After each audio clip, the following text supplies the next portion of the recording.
Hello viewers, welcome back to new video for Message app. In this video, I will show how to fix Message app dual SIM option not showing problem. Let's see how to do this. Open on phone setting,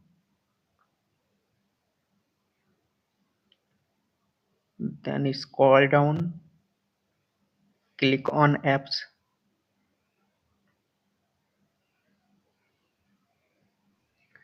search Message app,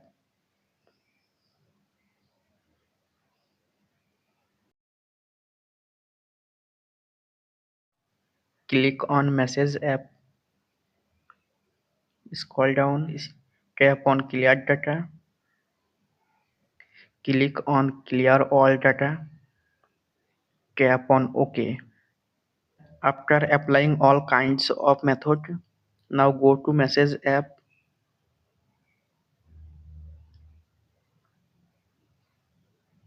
and tap on SIM option. Now you can see the dual SIM option in Message app. Thanks for watching. Don't forget like and subscribe.